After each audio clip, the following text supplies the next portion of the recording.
তারা যে কোনো আইন বা যে কোনো বিষয় নিয়ে আন্দোলন করার অধিকার আছে। আমি ভারতীয় হিসাবে আমারও আজকে কথা বলার একটা অধিকার আছে, তাদেরও কথা বলার, কিন্তু বিভ্রান্তিকর কথা কেন? মেইন বিষয় এই যে ওয়াকফ অ্যামেন্ডমেন্ট অ্যাক্ট, যে এই বিষয়গুলো এখানে সম্পূর্ণ রূপে লেখা আছে, কিন্তু তারা তো ওই বিষয়গুলো না বলে শুধু মুসলিম ধর্ম মসজিদ মসজিদ দখল হয়ে যাবে, ওয়াকফ সম্পত্তি বেদখল হয়ে যাবে, এই বিষয়গুলো নিয়ে তারা প্রচার করছে। মেইন কথাগুলো তারা বলছে না।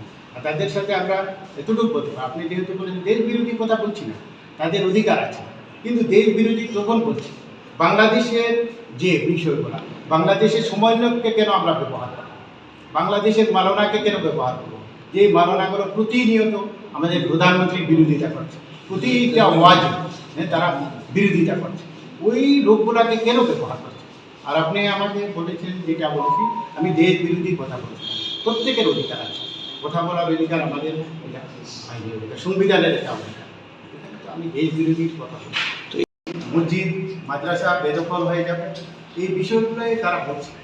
আমরা দেখেছি কিছুদিন আগেও কিছু কিছু মানুষকে জিজ্ঞাসা করার পরে এই আইনে কী লেখা আছে তারা কিছুই বলতে পারে না। তাহলে এই যে ধোঁয়াশাটা কাটিয়ে উঠে এই শিক্ষিত সমাজ এগিয়ে আসুক, ওয়াকফ অ্যামেন্ডমেন্ট অ্যাক্ট কী এই বিষয়ে মানুষকে জানানো দরকার। বিষয়টা না জেনে এই বিভ্রান্তি ছড়ানোটা দেশ বিরোধীরা সামিল আমরা মনে করছি। এই জন্য আজকে আমাদের সম্মেলন। শোনো শোনো ভোজন রসিক, শোনো মন দিয়া,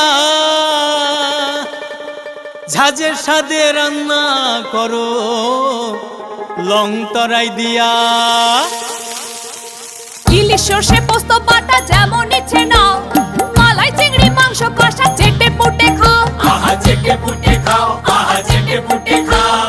লং তরাই কাচ্চি ঘানির সর্ষে তেলে টেস্ট, যে খাবে সেই বলবে লং তরাই বেশ। লং তরাই সর্ষের তেল, ঝাঁঝে স্বাদে তোমাকে চাই। আহা লং তরাই বেশ, আহা লং তরাই বেশ।